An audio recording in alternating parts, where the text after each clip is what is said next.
I'm getting everything lined up for my cooking class. To start with, I made some apricot preserves that I'll serve with 3 types of cheeses.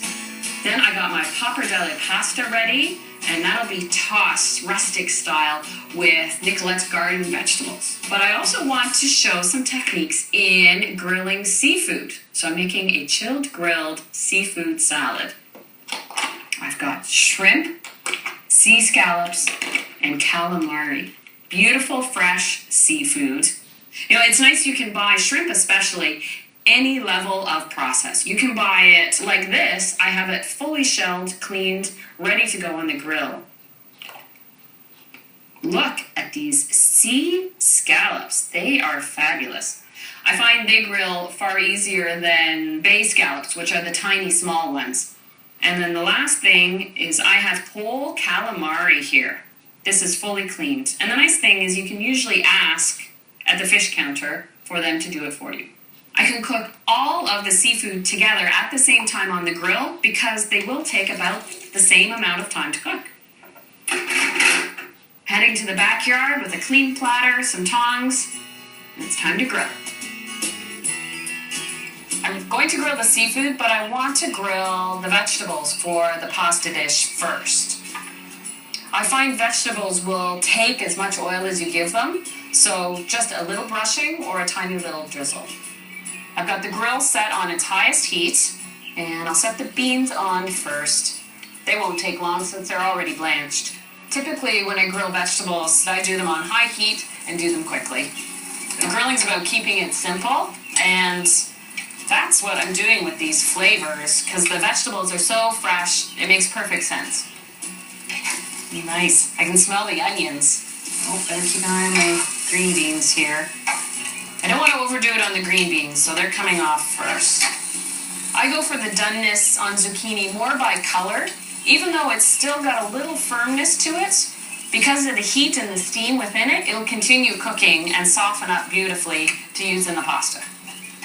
The same goes for the peppers. They'll soften up as they sit.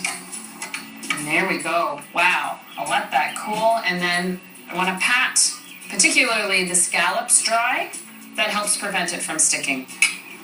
I don't crowd the scallops together. Give them room. Calamari here. It's easy to tell the doneness in seafood because raw, the calamari, the shrimp, and the scallops all have a sort of translucent look to them. So when the shrimp go nice and white and pink colored, I know they're done. The calamari will turn sort of an opaque white, and so will the scallop.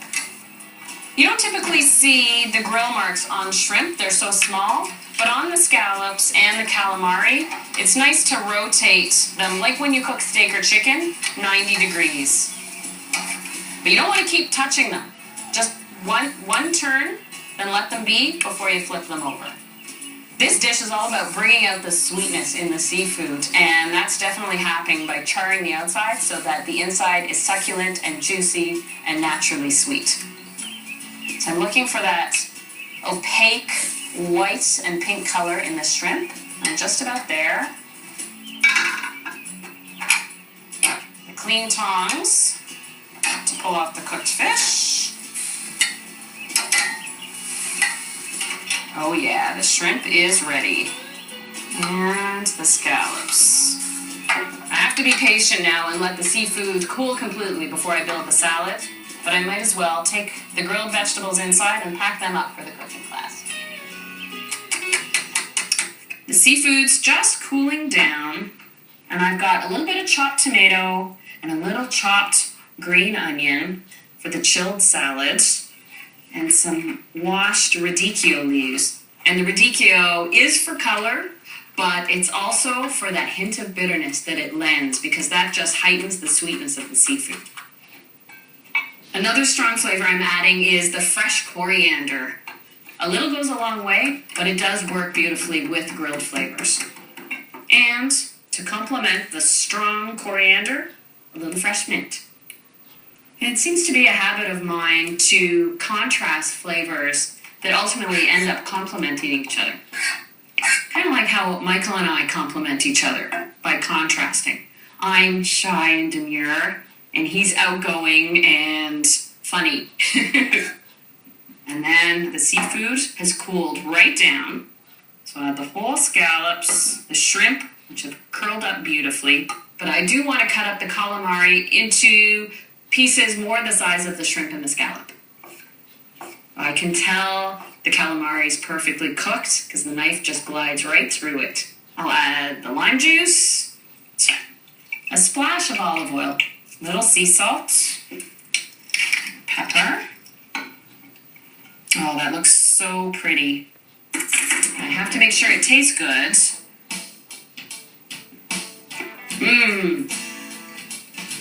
Well, I think I'm just about ready for tomorrow's class.